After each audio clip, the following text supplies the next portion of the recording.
आपको मेरा चैनल पसंद है तो प्लीज लाइक करें और नए वीडियो को सबसे पहले आप ही देखें, इसीलिए आर्ट्स क्लासेस चैनल को सब्सक्राइब करके घंटी को जरूर दबाएं।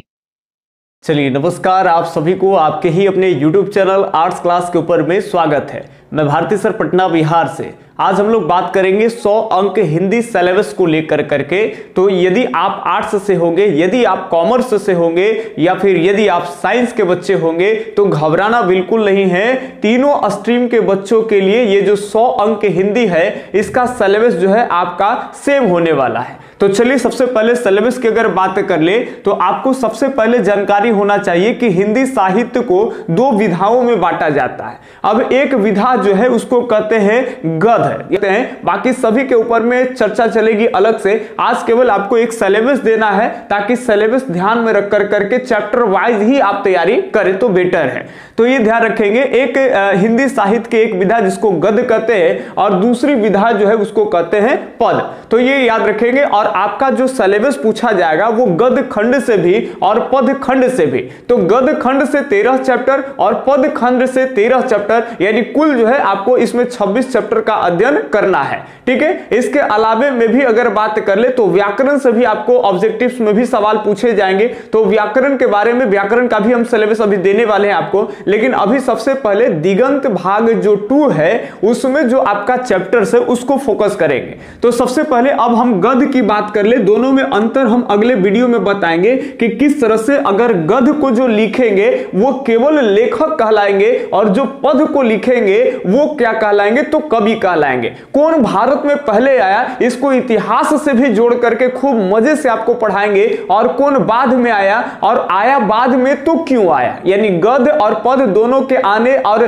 बाद में आने और पहले आए, और इसमें लेखक उखक सभी बात को चर्चाएं करेंगे कि सभी पर बात करेंगे कि गद्य में अलंकार वगैरह का प्रयोग या फिर छंद है या फिर आपका तुकबंदी है, इसमें इसका इस्तेमाल नहीं होता है। ये सब जो इस्तेमाल हो, जो भी सुर ताल लगेगा, अलंकार लगेगा, छंद लगेगा, तुकबंदी लगेगा, सब पद वाला में लगेगा। तो दोनों के ऊपर में बारीकी से चर्चा करेंगे, अंतर भी लिखवाएंगे, आपको घबराना नहीं है। तो आज सबसे पहले सिलेबस को नोट डाउन करेंगे। यहां पे ये भी हम स्पष्ट कर दिए हैं कि कौन कहानी है, ये कौन निबंध है, दोनों को लिखने का प्रयास किए। तो सबसे पहले आपका चैप्टर गद्य का पहला चैप्टर है जिसको कहते हैं बातचीत। एक बार बोल रहे हैं, अगर वर्डिंग कहीं लिखने में आपको परेशानी होगा तो वहां पे आप साउंड सुन करके काम चला लेंगे। तो बातचीत, और बातचीत अगर बात कर ले तो ये एक निबंध है। उसने कहा था, ये भी एक कहानी है, ध्यान रखेंगे। बाकी जब हम आपको एकक को पढ़ाएंगे तो एकदम आराम से कोशिश करेंगे कि एकदम फुहर सा जो ट्रिक होता है उसके माध्यम से भी याद करा लेंगे, लेकिन यहां कोई ट्रिक का इस्तेमाल अभी नहीं होगा, केवल आपको एक बार ओवरव्यू परिचय देना है। उसने कहा था कहानी है, इसके अलावा संपूर्ण क्रांति ये भाषण है, इसके अलावा याद रखेंगे अर्धनारीश्वर की बात कर ले ये निबंध है आपका, रोज की बात कर ले ये कहानी है, एक लेख और पत्र ये याद रखेंगे निबंध है, ओ सदा नीरा बहुत इंपॉर्टेंट है, ललित निबंध है, इसके अलावा सिपाही की मां ये एक एकांकी है, प्रगीत और समाज ये आपका निबंध है।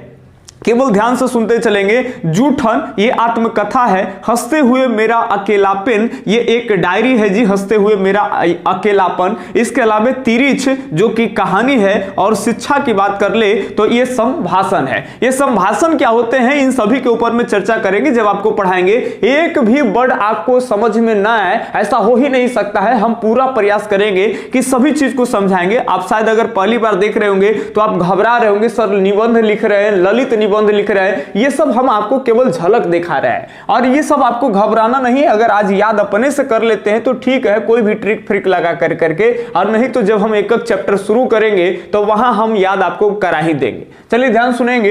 इसके अलावा में कड़बक है और ये आपका पद खंड का पहला चैप्टर है, और इसके लेखक भी हम लिख दिए, मलिक मोहम्मद जायसी इसके लेखक है। तो कई बार आपका लेखक से पूछ लिए जाएंगे प्रश्न को। इसके अलावा पद है, और पद याद रखेंगे एक सूरदास का है, और दूसरी अगर पद की बात कर ले तो ये तुलसीदास का है। तो ये ध्यान रखेंगे। इसके अलावा चौथे चैप्टर जिसको कहते हैं छपय, और ये नाभादास इसके लेखक है। कई बार आपको पूछे जाएंगे कि कवित के लेखक कौन है, छपक के लेखक कौन है, तो इस तरह से 1 नंबर का ऑब्जेक्टिव जो है यहां से भी पूछ ले जाएंगे। इसीलिए लेखक को भी हम साथ में कर दिए हैं। ये निबंध वगैरह इस सब से भी पूछ ले जाएंगे, कौन निबंध है, ये कौन कहानी है। सर बात ना, तो सबको एक जगह संग्रह कर रहे हैं ताकि आपको नोट डाउन करने में बड़ा आसानी होगा। तो ये कवि कवित जो है इसके लेखक भूषण है। तुमुल कोलाहल कलह में इसके जो लेखक है वो है आपका जयशंकर प्रसाद। इसके अलावा पुत्र वियोग है जिसके लेखक सुभद्रा कुमारी चौहान है। उषा के जो लेखक है शमशेर बहादुर सिंह। अब ये ध्यान सुनेंगे, उषा के लेखक जो है वो शमशेर बहादुर वो सिंह है। अब इसके अलावे बात कर ले तो जनजन का चेहरा एक, इसके जो लेखक हैं वो गजानन माधव मुक्ति बोध हैं। इसके अलावा अधिनायक की बात कर ले रघुवीर सहाय इसके लेखक है और प्यारे नन्हे बेटे को विनोद कुमार शुक्ल इसके लेखक हैं। हार जीत की बात कर ले तो इसके लेखक आपका हो जाएंगे अशोक वाजपेयी और गांव का घर बात कर ले तो ये है आपका ज्ञानेंद्र पति। अब आप शायद लग रहा होगा कि सर अभी लेखक इन सभी बातों पर ध्यान नहीं देंगे, क्योंकि हम पहले बता दिए कि जो पद को लिखेंगे वो कभी लेखक कहलाएंगे ही नहीं, उनको कवि कहा जाएगा। जो गद की रचना करेंगे उनको लेखक कहता है। ये सबसे बड़ा डिफरेंट है, ये ध्यान रखेंगे। तो जब हम यहाँ लेखक बोल रहे हैं तो उन सब पर आप ध्यान रखेंगे कि लेखक नहीं वो कवि है, ठीक है। तो कई बार आपको जो है कि उसका नाम दे दिए जाएंगे, कोई भी कविता का नाम दे दिया जाएगा और उसके आपसे कवि का नाम पूछेगा कि ये इनके कवि कौन है। इस तरह से आपको कोई भी गद खंड का कोई एक चैप्टर का नाम दे दिया जाएगा और उसके आपसे लेखक पूछ ले जाएंगे, तो ये आपको ध्यान में रहना है। अब हम लोग चलते हैं व्याकरण के सिलेबस के बारे में कि वहां पे आपको कौन कौन सा लगभग जो है वो छूते चलना है। उसके बाद हम इसी वीडियो क्लास में अभी थोड़ी सी आप वेट करेंगे और बताएंगे कि 100 अंक का जो एग्जाम होगा जिसमें ऑब्जेक्टिव्स कितने आपको आने वाले हैं नए पैटर्न के हिसाब से और सब्जेक्टिव कितने। सब्जेक्टिव आएंगे तो कौन जो है कि निबंध कितने अंक के आएंगे, आपका 2 नंबर का क्वेश्चन कितने अंक के आएंगे, कितने आएंगे और कितने बनाने हैं, इन सभी के ऊपर में चर्चा करेंगे। यदि आप स्क्रीनशॉट लेना चाहते हैं, नोट डाउन करना चाहते हैं तो कर सकते हैं। चलिए, तो अब अगर व्याकरण की बात कर ले तो व्याकरण आपका कोई भारी नहीं होने वाला है, क्योंकि व्याकरण तो आपको और भी आसान इजी लगेगा। अब इजी कैसे लगेगा, क्योंकि व्याकरण की अगर हम बात कर ले तो आप बचपन की क्लासों में पहले भी पढ़े हैं, 10वां में भी आप आए हैं तो संस्कृत में भी व्याकरण पढ़े थे, हिंदी में भी व्याकरण आप पढ़े थे। तो जितने भी यहाँ पे आपका तत्सम है, तद्भव है, देशज है, विदेशज है, संज्ञा है, सर्वनाम है, कारक है, समास है, संधि विच्छेद है, ये सब तो आप पहले से पढ़ करके आए हैं। तो थोड़ा थोड़ा केवल ओवरव्यू आपको देखना है, जहां पे चीजें कुछ स्टैंडर्ड हो जाएंगी। जैसे आप 10वां में भी जो है आवेदन लिखे हैं, पत्र वगैरह, और 12वां में भी आपको पत्र लेखन आएगा। तो निबंध जो है वो 10वां में भी आप लिखे हैं और 12वां में भी आपको निबंध ग्रामर वाले सेक्शन में आएंगे। तो यहाँ पर थोड़ा सा स्टैंडर्ड बढ़ जाएगा। जैसे आप 10वां में निबंध पढ़ते हैं, यहाँ आपको जो निबंध आएगा वो आपका 8 अंक आएगा, और निबंध की महत्वता तो थोड़ा और ऐसे ही बढ़ जाता है, क्योंकि जब आप फिर बीपीएससी की अगर तैयारी करेंगे तो वहां आपको लगभग अब तो 300 अंक का निबंध बीपीएससी के मुख्य परीक्षा में पूछे जाते हैं। इसके अलावा अगर यूपीएससी की बात कर ले तो वहां पर भी आपको 250 नंबर का जो है यानी 250 अंक का ये आपका निबंध होने वाला है। तो आप बहुत सारी चीजों पे जो एकदम आगे के एग्जाम के लिए बेटर है उसको और यहाँ पे डीप पढ़ते चलेंगे, और बाकी जो उतना इंपॉर्टेंट नहीं उसको आराम आराम से आप अपने सिलेबस में जितना अंक का क्वेश्चन बनता है उसके हिसाब से पढ़ते चलेंगे। तो यहाँ पे टॉपिक आपको लिख दिए, जैसे संज्ञा है, सर्वनाम, विशेषण के अलावे कारक है, संधि विच्छेद है, समास है, लिंग निर्णय है, उपसर्ग है, प्रत्यय है, मुहावरे है। इसके अलावे विलोम शब्द, पर्यायवाची शब्द, अनेक शब्दों के बदले में एक शब्द, शब्द शुद्धिकरण, साथ साथ वाक्य शुद्धिकरण। इसके अलावा आवेदन एवं पत्र लेखन, निबंध है, संक्षेपण लेखन है, सप्रसंग व्याख्या। तो इतना लगभग अगर आप टॉपिक्स अगर पढ़ लेते हैं तो समझिए कि आपका जो व्याकरण है, ग्रामर है, वो कंप्लीट है। तो व्याकरण से घबराना नहीं, आप तो बचपन के क्लास में व्याकरण पढ़े ही है, तो यहां घबराने वाली बातें भी नहीं होती है। बचपन में जब आप व्याकरण पढ़ते थे तो शायद याद करिए कि आप अपने दोस्तों से कहते थे कि ये व्याकरण बोल तो व्याकरण, तो उससे बोलवाना चाहते थे कि व्याकरण व्याकरण। चलिए छोड़िए वो सब बातें। अब हम जब बात करते हैं 100 अंक के कि ये 100 अंक हिंदी का जो एग्जाम होगा ये किस रूप में, मतलब हो गया कि कितने ऑब्जेक्टिव हमसे पूछे जाएंगे और कितने सब्जेक्टिव हमसे पूछे जाएंगे। तो सबसे पहले अगर बात कर ले ऑब्जेक्टिव के, तो आप सबको मालूम है कि पहले कोविड के दौरान क्या हुआ था, कोरोना जब चल रहा था, बच्चे का पढ़ाई एकदम चौपट हो गया था, स्कूल कॉलेजेस सब कोचिंग बंद हो गए थे।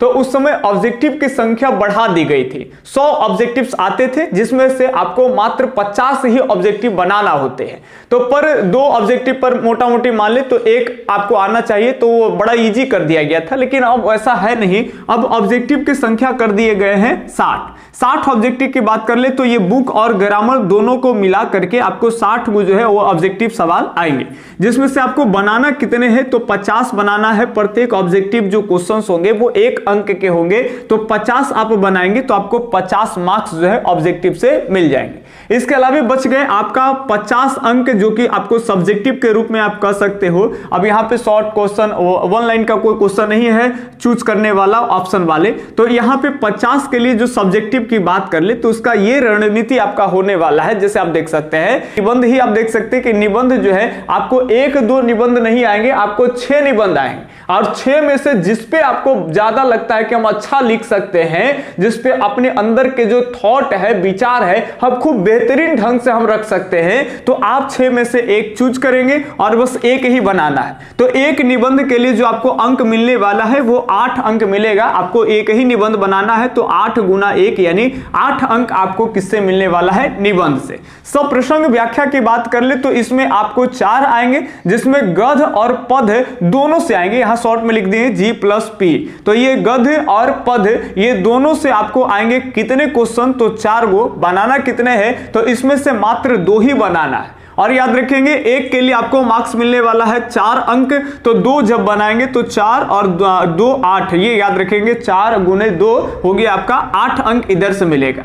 आवेदन यानी पत्र लिखेंगे आप, तो इसमें पत्र लिखने के लिए आपको 2 आएंगे, किसी 2 के ऊपर में पत्र लिखे। 2 में से आपको बनाना कितने हैं तो 1, और पत्र जो होता है वो आपका 5 मार्क्स का होने वाला है, 5 अंक आपको इसके लिए मिलने वाला है। तो 5 1 ही बनाना है, तो 5 गुना 1 बराबर आपका 5 अंक हो गया। इसके अलावा शॉर्ट क्वेश्चंस की बात कर लेंगे, लघु उत्तरीय क्वेश्चन की बात करें तो ये आपको 10 क्वेश्चन रहेंगे लघु उत्तरीय, जिसमें से आपको 50 यानी 5 ही बनाना है। तो 10 क्वेश्चन रहेंगे, 5 बनाना है। प्रत्येक लघु उत्तरीय क्वेश्चन की अगर बात कर ले तो उसके लिए आपको अंक मिलेंगे, 1 क्वेश्चन के लिए 2 अंक, और बनाने हैं 5 तो आपको 10 अंक शॉर्ट क्वेश्चन आंसर से भी मिल जाएगा। इसके अलावा दीर्घ उत्तरीय अगर हम क्वेश्चन की बात कर ले तो इसमें आपको 6 क्वेश्चन रहेंगे, जिसका आधा यानी 3 ही आपको बनाना है, 3 ही आपको बनाना है। तो इसके लिए जो आपको मार्क्स मिलेंगे वो प्रत्येक के लिए 5 मार्क्स मिलेंगे लॉन्ग क्वेश्चन में, तो 3 बनाएंगे तो 5 से 3 15 यानी 15 अंक आपको जो है वो होने वाला है।